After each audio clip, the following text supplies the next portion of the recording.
ब्रह्मानंदं नमस्तुभ्यं सद्गुरो लोकनायकः। परम पूजनीय श्रीमद स्वामी शिवमायानंद जी महाराज, परम पूजनीय श्रीमद स्वामी बुद्धदेवानंद जी महाराज, परम पूजनीय श्रीमद स्वामी रीतानंद जी महाराज, उपस्थित अन्यान्य पूजनीय सन्यासीवृंद, ब्रह्मचारीवृंद एवं समवेत भक्तमंडली, আপনারা শুনেছেন যে স্বামীজি 150 বছর পূর্তির সঙ্গে সঙ্গে ঠাকুরের অন্যান্য তিনজন অন্তরঙ্গ সন্ন্যাসী পার্ষদের 150তম জন্ম জয়ন্তী এই বছর চলছে। তার অঙ্গরূপে এই আলোচনা চক্রের অনুষ্ঠান রাধেশ্যাম রায়ের স্মারক বক্তৃতা, তার মধ্যে পূজনীয় ঋতানন্দজি মহারাজের কাছে আমরা এতক্ষণ তুরিয়ানন্দজি মহারাজের কথা শুনছিলাম। আমরা এখন শ্রীমৎ স্বামী ব্রহ্মানন্দ মহারাজের কথা আলোচনা করব। রাজা মহারাজের কথা বলতে গেলে আপনারা জানেন পূজনীয় শিবমায়ানন্দজি মহারাজ তার প্রস্তাবনায় বলেছেন যে স্বামীজি বলতেন রাখালে রাজবুদ্ধি আছে, ও একটা রাজ্য চালাতে পারে। এই দুজনের সম্পর্ক কিরকম ছিল আপনারা জানেন। একটি ঘটনার কথা মনে পড়ছে, এটি শরৎচন্দ্র চক্রবর্তী স্বামীজির শিষ্য, তিনি উল্লেখ করেছেন এই ঘটনাটি। একবার তখন স্বামীজি তার নিজের ঘরেতে রয়েছেন, সেই দিন বোধহয় শরীরটা ভালো ছিল না, গাটা ম্যাচ ম্যাচ করছে। শরৎ চক্রবর্তীকে বললেন যে উনি বাঙাল বলে ডাকতেন, বললেন বাঙাল একটুখানি আমার গাটা মেসেজ করে দিত। তা শরৎ চক্রবর্তী করছেন, উনি তো মানে গুরু আমাকে মেসেজ করতে বলেছেন, এটা একটা বিরাট সৌভাগ্যের বিষয়, কিন্তু ওই রকম নরম নরম মেসেজ স্বামীজি ঠিক পছন্দ হচ্ছে না। বলছেন এই তো তুই পারবি না, তুই রাজাকে ডেকে। এই গেলেন রাজা মহারাজকে ডাকতে। তখন রাজা মহারাজ সঙ্গে প্রেসিডেন্ট ওই দরজায় নক করলেন, দুপুরবেলা বিশ্রাম নিচ্ছিলেন। খুলে বলেন কি বাঙাল, কি খবর? বলেন স্বামীজি ডাকছেন মেসেজ করবার জন্য। বলছেন কিন্তু খুব ভেতরে বিব্রত, অস্বস্তি বোধ করছেন যে সংঘের প্রেসিডেন্টকে উনি ডাকতে এসেছেন যে স্বামীজি শরীর মেসেজ করবার জন্য। রাজা মহারাজ একবারে বিরক্তি করলেন না, সঙ্গে সঙ্গে ওই হাওয়াই চটিটা পায়ে দিয়ে কটক কটক করতে করতে পটুয়াটা গায়ে গড়িয়ে দিলেন, এসে চল বলে স্বামীজির ঘরে ঢুকে দরজা বন্ধ করে 2 ঘন্টা একবারে স্বামীজিকে ধলাই মলাই করে মেসেজ করে যখন ফিরে আসছেন তখন একবারে ঘেমে গেছে, মনে হচ্ছে যেন স্নান গঙ্গায় স্নান করে উঠছে, টপ টপ করে জল পড়ছে গা থেকে। এইদিকে শরৎ চক্রবর্তী এই 2 ঘন্টা ধরে স্বামীজির ঘরের বাইরে বসে তুলে বসেছিলেন। তিনি চিন্তা করছেন যে এটা কি রকম হলো। স্বামীজি নিজেও রাজা মহারাজকে এত শ্রদ্ধা করেন, তিনি তাকে মঠের প্রেসিডেন্ট করেছেন, ঠাকুরের মানস পুত্র, হ্যাঁ, আর তাকে দিয়ে এরকম করে মেসেজ করাচ্ছেন। রাজা মহারাজ নিজের ঘরে ঢুকে গেছেন, শরৎ মহারাজ সাহস করে গিয়ে আবার দরজায় নক করছেন। রাজা মহারাজ সঙ্গে সঙ্গে খুলে বলছে কি রে, আমার কি? বলেন না, আমার একটা ভিতরে সংশয় যে ঠাকুরের মানস পুত্র আপনি, স্বামীজিও দেখেছি আপনাকে কিরকম শ্রদ্ধা করেন, ভক্তি করেন, কিন্তু এই আজকে আপনাকে দিয়ে হাত পা টেপালেন, আমার কিরকম কিরকম একটু লাগছে। সঙ্গে সঙ্গে রাজা মহারাজ ছিটকে বলছেন বলিস কি রে, স্বয়ং শিব, তুই এখনো বুঝতে পারবি? বলে দরজাটা দরম করে বন্ধ করে দিল। তা এই হচ্ছে স্বামীজির সম্পর্কে, স্বামীজিরও 150 চলছে, রাজা মহারাজেরও 150 চলছে, একেবারেই সমবয়সী। এই উভয়ের পারস্পরিক সম্পর্ক এবং পরস্পরের স্বরূপ সম্পর্কে ওদের এই দৃষ্টিভঙ্গি। রাজা মহারাজের কথা বলতে গেলে যেটা মনে হয়, মানে অন্তত আমি যেভাবে বুঝি একটু বলবার চেষ্টা করছি, যে শ্রীরামকৃষ্ণের যে বৈশিষ্ট্য, ঠাকুর বলতেন যে বাপের সম্পত্তি পুত্র পায়, তো তার মানস পুত্র একদম শ্রীরামকৃষ্ণের যে আধ্যাত্মিক সম্পত্তি সমস্ত একদম পেয়েছিলেন। শুধু পেয়েছিলেন মানে অটোমেটিক্যালি পেয়েছেন সেটা তো বটে, কিন্তু তিনি নিজে অর্জন করেছিলেন, নিজের যোগ্যতা বলে তিনি সেই সম্পত্তি উত্তরাধিকার বুঝে নিয়েছিলেন। শ্রীরামকৃষ্ণের অনন্ত ভাবময় শ্রীরামকৃষ্ণের কোন ভাবকে ইতি করা খুব শক্ত, যে এইগুলো তার বৈশিষ্ট্য, অন্যগুলো বৈশিষ্ট্য নয় এরকম বলা যাবে। কিন্তু তবুও শ্রীরামকৃষ্ণের যে বৈশিষ্ট্য আমাদের এই রামকৃষ্ণ সংঘের যে বৈশিষ্ট্য, সেই একই বৈশিষ্ট্য রাজা মহারাজের মধ্যেও প্রতিফলিত, প্রতিধ্বনিত। একবারে তিন কথায় বলতে গেলে সেটা হচ্ছে এই, প্রথম হচ্ছে ইন্টেন্স বডি ইনটক্সিকেশন। এই হচ্ছে প্রথম বৈশিষ্ট্য, ইন্টেন্স বডি ইনটক্সিকেশন। এই লক্ষ্যকে সামনে রেখেই এই সংঘ প্রতিষ্ঠিত। দ্বিতীয় হচ্ছে spirituality combined with intense practicality. অত্যুন্নত অদ্ভুত আধ্যাত্মিকতা, কিন্তু সেটা বাস্তববোধ কাণ্ডজ্ঞানের বিনিময়ে, not at the cost of কাণ্ডজ্ঞান। সঙ্গে সঙ্গে সমানভাবে প্রখর বাস্তব বুদ্ধি, প্রখর কাণ্ডজ্ঞান এই অত্যুন্নত আধ্যাত্মিকতার সঙ্গে হাত ধরাধরি করে চলছে। এবং তৃতীয় বৈশিষ্ট্য হচ্ছে জয়ফুল রিলিজিয়ন, জয়ফুল এক্সিস্টেন্স, একটা আনন্দ। ব্রহ্মের যে স্বরূপ লক্ষণা রয়েছে সেখানে আনন্দের কথা বলা হয়েছে, সে একদম ফুটি ফাটা ভাব প্রতিটি কর্মের মধ্য দিয়ে, প্রত্যেকটি অস্তিত্বের মধ্য দিয়ে যেন সেই আনন্দ বিচ্ছুরিত হচ্ছে, ফেটে বেরিয়ে আসতে চাইছে। এই হচ্ছে রাজা মহারাজের একদম তিনটি স্পেসিফিক বৈশিষ্ট্য, যেটি আমার মনে হয়। এইগুলোই আমরা বিভিন্ন ঘটনার মধ্য দিয়ে একটু আলোচনা করবার চেষ্টা করব। আপনারা জানেন যে ঠাকুরের শরীর যাওয়ার পর রাজা মহারাজ খুব কঠোর সাধন ভজনে নিরত ছিলেন। একবার খোকা মহারাজ ওকে জিজ্ঞেস করেছিলেন, আচ্ছা আপনার এত কঠোরতা করবার কি দরকার? যা আপনার করে দেওয়ার কথা ঠাকুর তো সব আপনার করে দিয়েছে। তখন রাজা মহারাজ বলেছিলেন, দেখ খোকা, ঠাকুর তার সম্পত্তির উত্তরাধিকার আমাকে দিয়ে গেছেন, করে দিয়েছেন, সব ঠিক, কিন্তু তিনি যে উত্তরাধিকার দিয়েছেন সেই উত্তরাধিকার বুঝে নিতে গেলে তার তো যোগ্য হয়ে উঠতে হবে।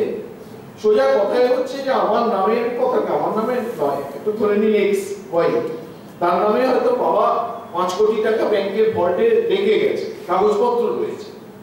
যখন বাবা রেখে গেছেন, মারা গেছেন, শিশুটি অত্যন্ত বাচ্চা, জ্ঞান হয়নি, আস্তে আস্তে সে বড় হয়েছে, কিন্তু যতক্ষণ না পর্যন্ত সেই খবর জানছে যে বাবা আমার নামে 5 কোটি টাকা রেখে গেছেন এবং অমুকের কাছে সেই কাগজগুলো আছে, ওই কাগজগুলো আমার হাতে এলে আমিও 5 কোটি টাকার মালিক হব, ততক্ষণ আমরা কি বলতে পারি যে ওই বাচ্চাটি, ওই ছেলেটি 5 কোটি টাকার মালিক? তা নয়, তাকে তার নিজের সম্পত্তির অধিকার কাগজপত্র দিয়ে বুঝে নিতে হবে। এই বুঝে নেওয়ার কাজটা রাজা মহারাজ দীর্ঘদিন ধরে করেছেন। একবারে অদ্ভুত কৃচ্ছ সাধনা, তপস্যার মধ্যে একবারে ডুবেছিলেন। একটি ঘটনা আছে, আমার খুব পড়বার ইচ্ছে করছে। তখন ওই ওরা রয়েছেন, ঠাকুরের শরীর গেছে, তারপর ওরা ওই বরানগর মঠে আছেন, সেখানকার ভাব, রাখাল মহারাজের ভাব তখন, এটা মহেন্দ্রনাথ দত্ত তার স্মৃতিচারণ করছেন, স্বামীজির ভাই, নিজ ভাই।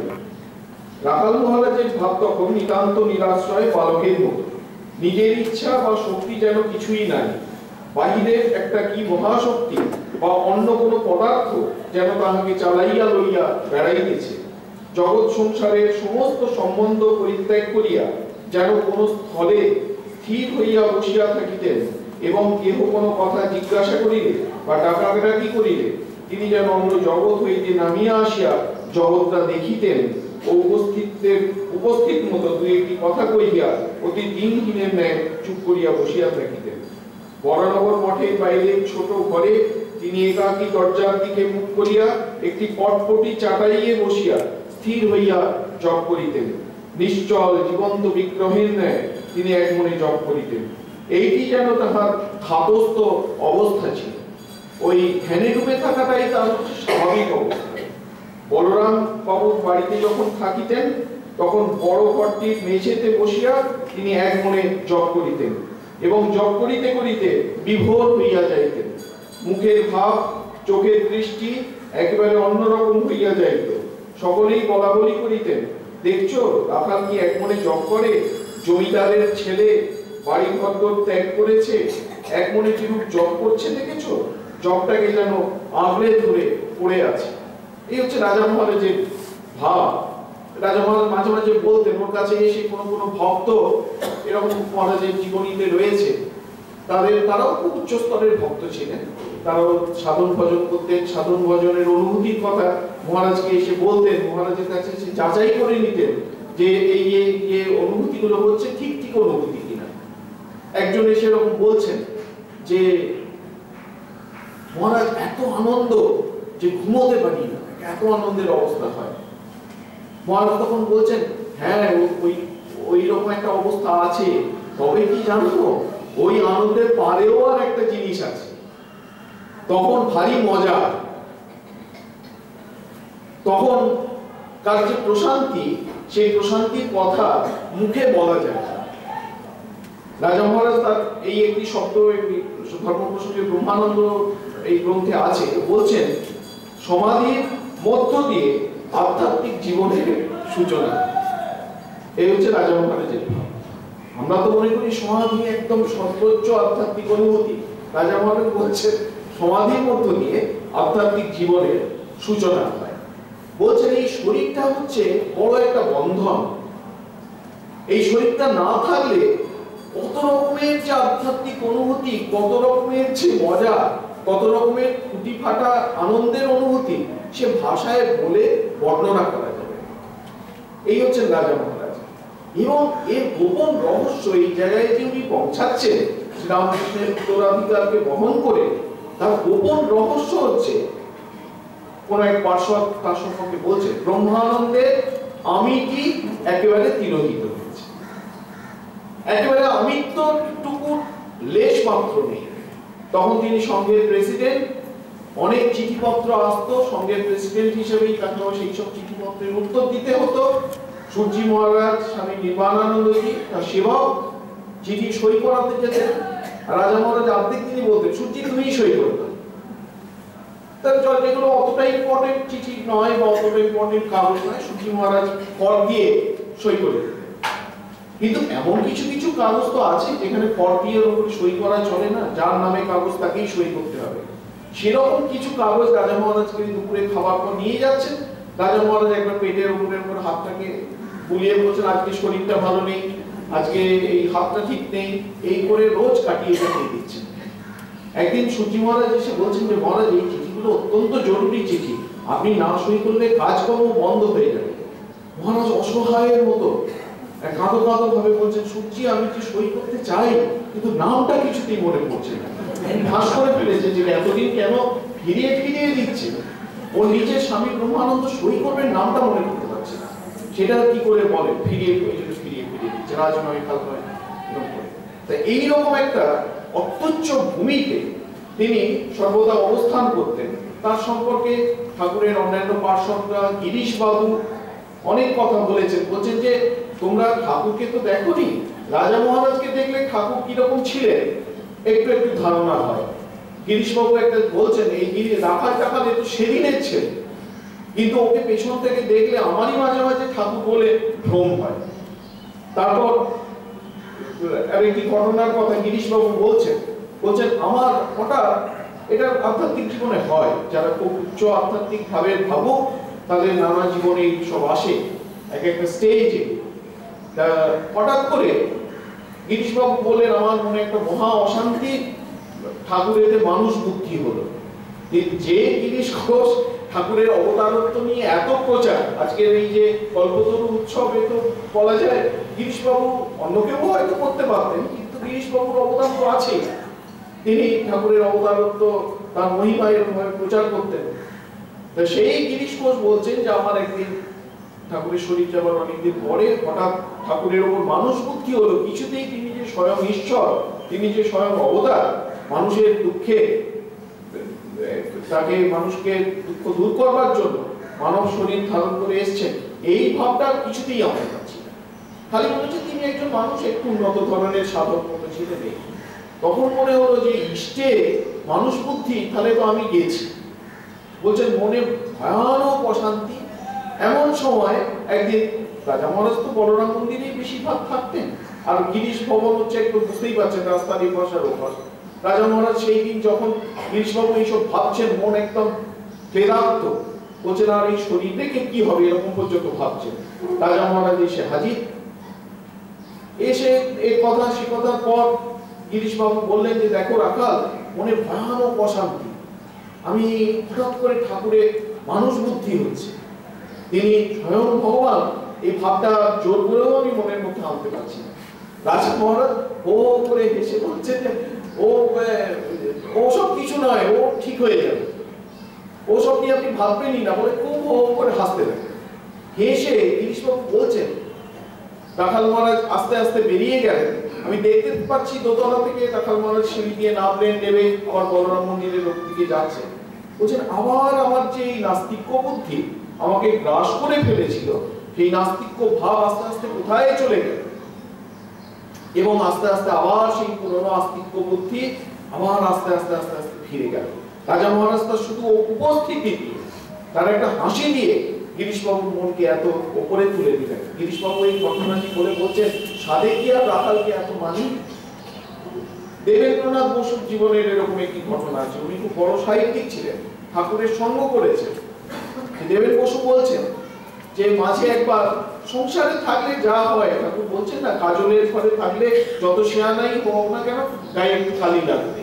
যে দেবেন্দ্রনাথ বসু একবার কোনো সাংসারিক দুর্বিপাকে ওর মন খুব একদম ভারী হয়েছিল, মনে হচ্ছে যে একদম গোটা মনটাই ঘোর সংসারী হয়ে গেছে। মনে হচ্ছে তাহলে আর এত ঠাকুরের সঙ্গ করলাম, এ করলাম, আর এতে কি হলো? মুখের ওপর একদম কালো ছায়া পড়েছে, চোখের কোণে কালি। রাজা মহারাজের কাছে এসছেন। রাজা মহারাজের কাছে রাজা মহারাজ বুঝতে পারছেন সব। আসতেই রাজা মহারাজ পিঠে চাপড় মেরে বলছেন, দেবেন বাবু আপনি সব ভাবছেন কেন? সব ঠিক হয়ে যাবে, সব ঠিক হয়ে যাবে। বলছেন সঙ্গে সঙ্গে আমার সেই ভাব একবারে চলে এলো, আবার চলে গেল। ঠাকুরের পুরনো স্মৃতি মনে পড়লো, অনাবিল আনন্দের হৃদয় পূর্ণ হয়ে উঠলো। বলছেন জাস্ট স্পর্শ করে, ইচ্ছা মাত্র রাজা মহারাজ এই ঘটনা ঘটাতে পারতেন। Complete god intoxication, intense god intoxication, এটি হচ্ছে রাজা মহারাজের স্বাভাবিক অবস্থা। বারবার ধ্যান জপে উৎসাহিত করছেন। সেই একটি ঘটনা আছে যে আমি এখানে খুঁজে পাবো কিনা আমি বলতে পারছি না। বাংলাদেশে গেছে, বাংলাদেশে ময়মনসিংহে বাবুরাম মহারাজ, রাজা মহারাজ, ওরা একটি নদীর ধারে গেছে। সেই নদীর ধারে গিয়ে, এতে আছে আমাদের যোগসূত্রে রয়েছে, আমাদের যোগসূত্রে যে হিন্দু ধর্মের ক্যাথলিসিটির কথা বলা হয়েছে, এ আর অন্য কোনো ধর্মে পাওয়া কোনো শব্দ যে কিছু করে হতে পারে। এখানে কনসেন্ট্রেট করলে হতে পারে, এখানে কনসেন্ট্রেট করতে হলে হতে পারে, জ্যোতির ধ্যান করলে হতে পারে, মহাপুরুষের ধ্যান করলে হতে পারে, জপ করে হতে পারে, ঈশ্বর প্রণিধানের দ্বারা হতে পারে। এইসব বলে পতঞ্জলি বলছেন যথাভিমত ধ্যানাৎ বা, তোমার যা মনে হয় তার উপর তুমি ধ্যান করো, কিন্তু সেই ধ্যান যার খুব ইন্টেন্স ধ্যান হয়। সেই নদীর ধারে গিয়ে রাজা মহারাজ বাবুরাম মহারাজকে বলছেন, বাবুরাম দা দেখছো কি সুন্দর মাঠ, কি সুন্দর নদী, বেশ জায়গা, হু করে বাতাস বইছে, এসব দেখে আমার উদ্দীপন হচ্ছে। বাবুরাম মহারাজ বলছেন, হবে বই কি, শ্রী শ্রী ঠাকুর বলতেন হৃদয়ের বাড়িতে মাঠ আছে, তাই সেখানে থাকতে ভালোবাসি, মাঠ দেখলে ভগবানের কথা মনে পড়ে। মহারাজ জয় গুরু শ্রী গরি শ্রী গুরু। বাবুরাম মহারাজ বলছেন হরি বল হরি বল। মহারাজ তখন বিশ্ব মহারাজ ও সেবক ছিলেন, তাকে বলছেন বিশ্ব একটা ভগবানের নাম কর না। আরেকজন ব্রহ্মচারীকে বলছেন এটা কোন দিক? সকলে বলছেন উত্তর পূর্ব কোণ। মহারাজ সঙ্গে সঙ্গে সেই দিকে প্রণাম করছেন। অদ্ভুত ভাবস্থ অবস্থা। আপনারা ছবি দেখেছেন ওই এতে আমাদের ভুবনেশ্বর মঠে মহারাজ তামাক খাচ্ছেন, মুখে আলবোলা রয়েছে, কিন্তু মন অন্য কোন দিকে, অন্য কোথায় কোন রাজ্যে বিচরণ করছে তার কোনো ঠিক ঠিকানা নেই। তার যারা স্মৃতিচারণ করেছেন, খুব সুন্দর এখন সব স্মৃতির কথা বেরিয়ে গেছে।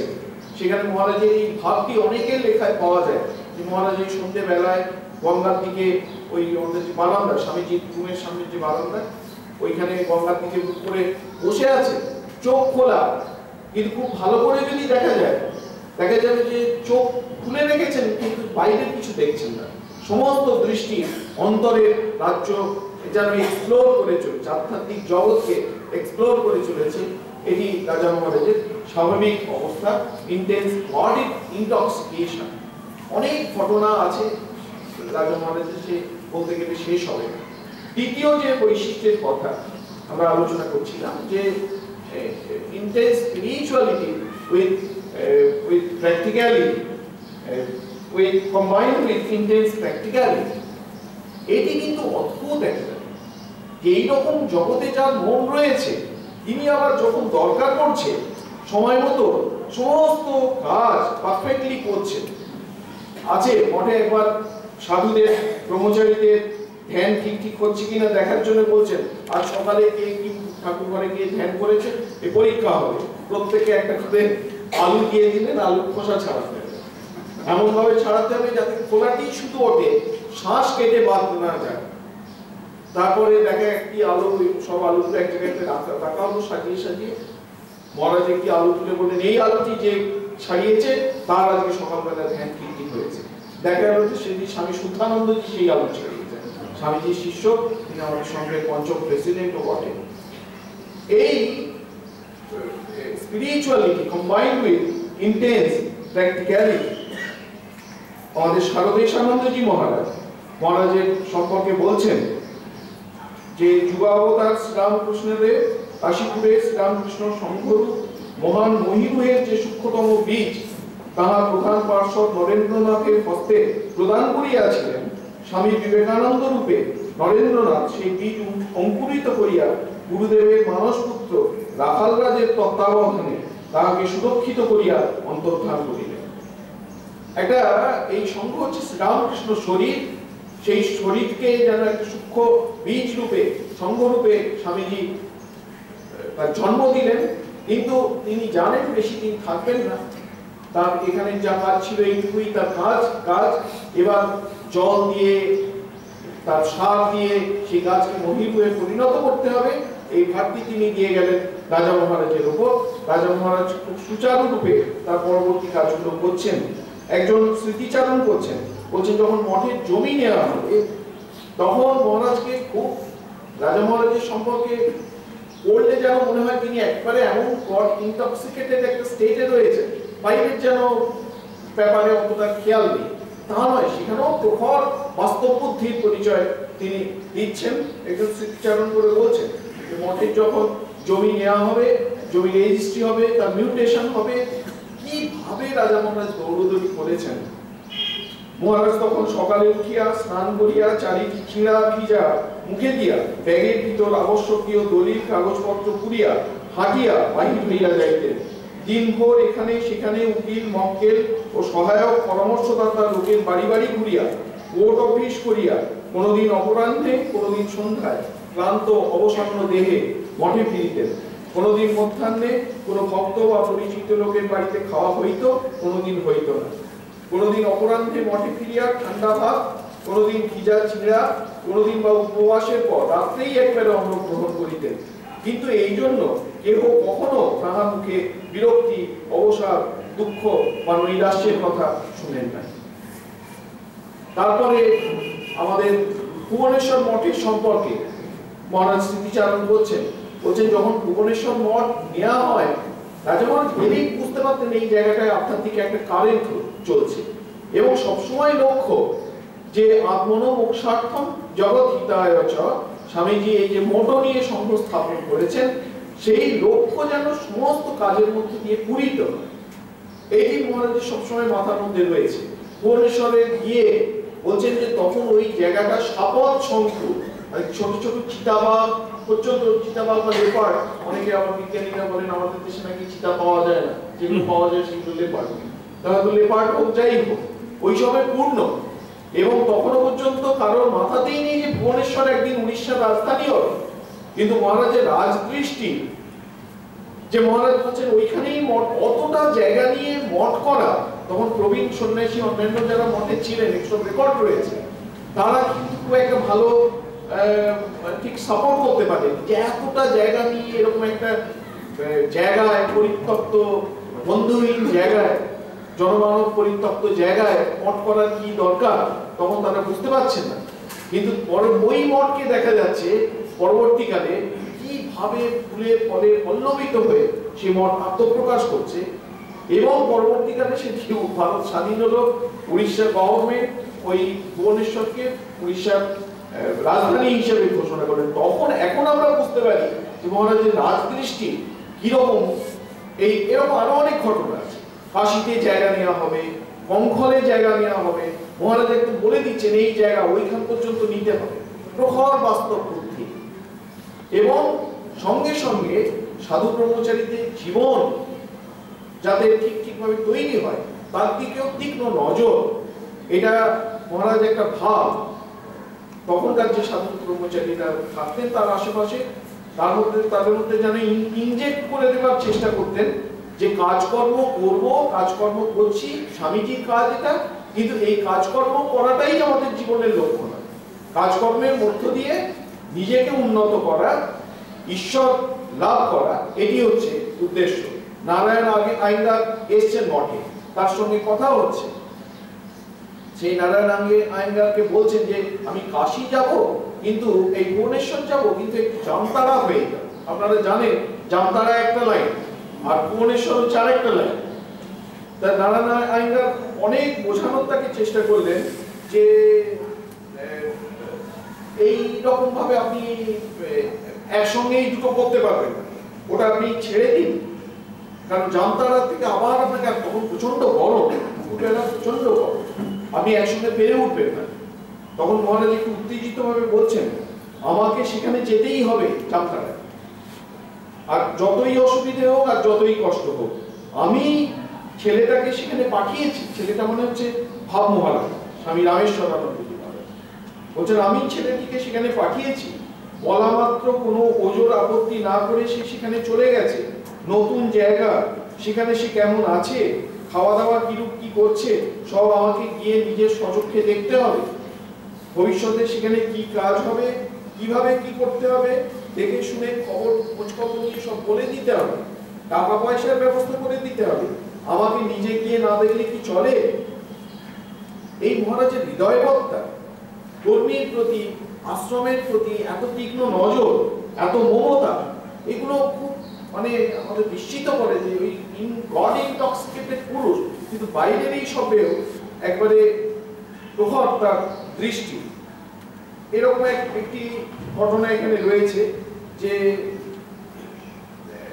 একজন তখন ব্রহ্মচারী, তিনি মঠে ছিলেন, প্রচন্ড খুব জপধ্যান করতেন, কিন্তু মহারাজের ঘরে সকাল সন্ধ্যেতে যে আসর বসতো সেখানে অনেকে জপধ্যান করতেন, কীর্তন হতো, কালী কীর্তন হতো, নানা কষ্টি নষ্টি হতো, কিন্তু তিনি সেখানে যেতেন না, গঙ্গা ধারে বসে জপ করতেন। একদিন তাকে সে ব্রহ্মচারী মহারাজকে ডেকে বলছেন তুমি আজকাল সন্ধ্যের পর এখানে আসো না কেন?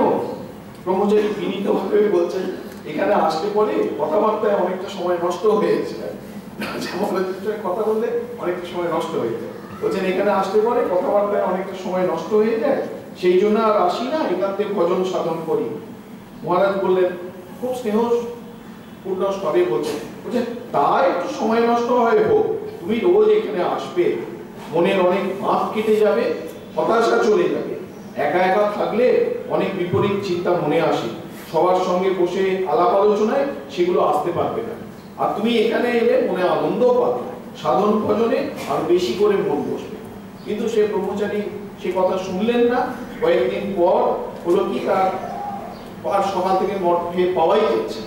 অনেক খোঁজ খবর করে দেখা গেল তিনি চন্দননগরে পালিয়ে গেছে এবং তার পুরোপুরি মস্তিষ্ক বিকৃতি ঘটে গেছে। এবং তারপর মহারাজ আবার তাকে ধরিয়ে ধরিয়ে আনালেন। তখন মহারাজ বলছেন দেখো আমি এই আশঙ্কাটাই করছি না, আমি দেখে বুঝতে পেরেছিলাম ও এই সাধন ভজনের তো নিতে পারবে না, কিন্তু ও তো আমার কথা শুনলো না। তারপরে তাকে জোর করে মঠে এনে চিকিৎসা করিয়ে ডাক্তার দেখিয়ে একবারে এমন ভাবে তাকে প্রায় পোষ মানিয়ে ফেললেন, বলা ভালো, পোষ মানিয়ে ফেললেন যে পরবর্তীকালে তার সন্ন্যাস হয় এবং তিনি খুব উন্নত আধ্যাত্মিক জীবন সম্পন্ন একজন সাধু হিসাবে আমাদের সঙ্গে পরিচিত হন। এইভাবে ফিরিয়ে এনেছিলেন।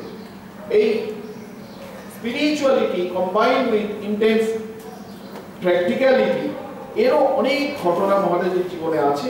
আর শেষ যে বৈশিষ্ট্যের কথা, যে জয়ফুল, এখনকার দিনে আমরা এডুকেশন নিয়ে কাজ কারবার করি, সেখানে জয়ফুল রিলিজিয়ানের কথা বলা হচ্ছে। বলা হচ্ছে স্কুলে শিশু পড়তে যাবে যেন মুখ পেঁচার মতো করে পড়তে না যায়, আনন্দের সঙ্গে পড়াশোনা করে, এই একটা ভাব।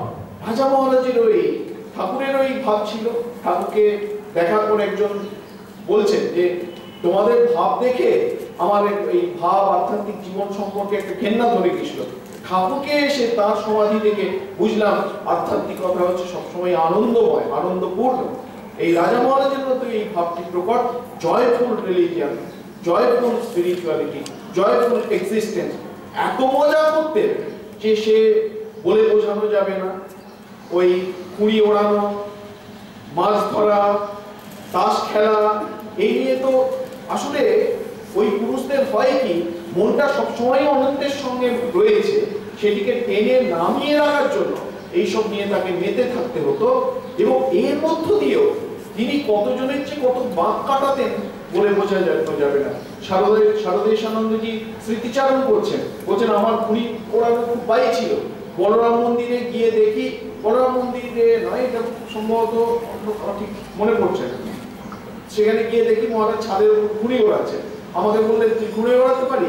না, হ্যাঁ পারি। প্যাচ খেলতে পারি? হ্যাঁ পারি। প্যাচ খেল। প্যাচ খেলা শুরু হলো। তারপর বলছে তুই আমাকে কলকাতাতে, খুব সম্ভবত ভুবনেশ্বরে আছে, বলছে তুই আমাকে তাহলে কিছু ঘুড়ি পাঠিয়ে দিবি। এখন শারদেশানন্দজি কলকাতা থেকে ঘুড়ি পাঠিয়ে দিতে পারতেন, কিন্তু ওর মনে হলো যে সবচেয়ে ভালো ঘুড়ি পাওয়া যায় লখনৌতে। লখনৌতে তখন শারদেশানন্দজি তখন সাধু আননি। তা আমি হয়তো ভুল করতেও পারি, এটা শারদেশানন্দজি না হয়ে অন্য কোনো মহারাজও হতে পারে, ঘটনাটা আমি বলছি। তখন উনি লখনৌতে অর্ডার দিলেন, ঘুড়ি আর আসে না। যখনই ওকে তাকে বললেন কি রে তোর ঘুড়ি কোথায় গেল, বলছে না মহারাজ আমি অর্ডার দিয়েছি, আসছে।